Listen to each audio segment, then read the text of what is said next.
Nous nous permettons ce soir de prendre appui sur cette délibération pour répondre aux associations qui étaient présentes à l'entrée de notre conseil ce soir devant l'hôtel de Rennes Métropole. Tout d'abord pour les remercier de l'immense travail qu'ils accomplissent quotidiennement auprès des personnes exilées. Nous connaissons leur lassitude, voire leur épuisement, et savons ô combien la situation de ces personnes est difficile, combien leur survie est compliquée, et ce d'autant plus dans le cadre du campement des Gailleuls qui n'a que trop duré. Alors que des milliers d'Afghans fuient leur pays, menacés en tant que femmes, militants, lettrés, nous nous devons d'accueillir dignement tous les exilés et de les intégrer pleinement dans notre société. Consacré par la Convention de Genève, l'asile est un droit des personnes et un devoir de la République.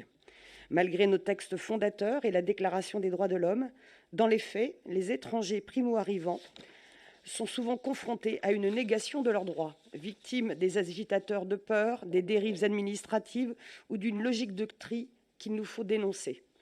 Fidèle à ses valeurs humanistes et à sa tradition d'accueil, Rennes Métropole a signé en 2020 un contrat avec l'État et la ville de Rennes pour mieux coordonner les actions dans ce domaine. Doté de 300 000 € par an, ce contrat sert de levier aux initiatives de terrain.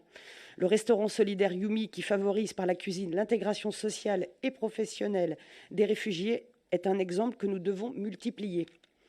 La métropole a aussi instauré un cadre pour l'hébergement d'urgence afin de développer le logement et de prendre en charge certaines dépenses des associations. Ainsi, la structure d'hébergement Extrémadure à Rennes permet aujourd'hui d'accueillir des familles avec des enfants. Nombre aussi de communes sur notre territoire accueillent déjà des personnes exilées en mettant à disposition des biens dont ils disposent. Et nous ne pouvons qu'encourager celles et ceux qui, parmi vous, auraient des solutions d'hébergement à les mettre à disposition des associations.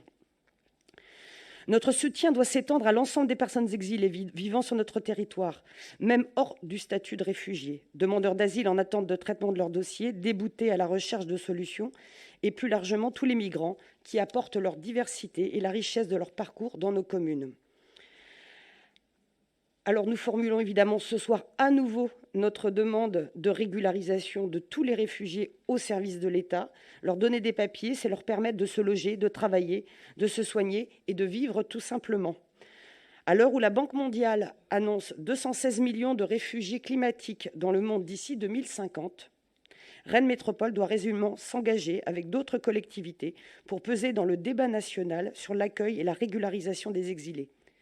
Déléguer cette responsabilité aux marges de l'Europe, dans des pays instables, voire dictatoriaux, n'est absolument pas une solution honorable. Je vous remercie.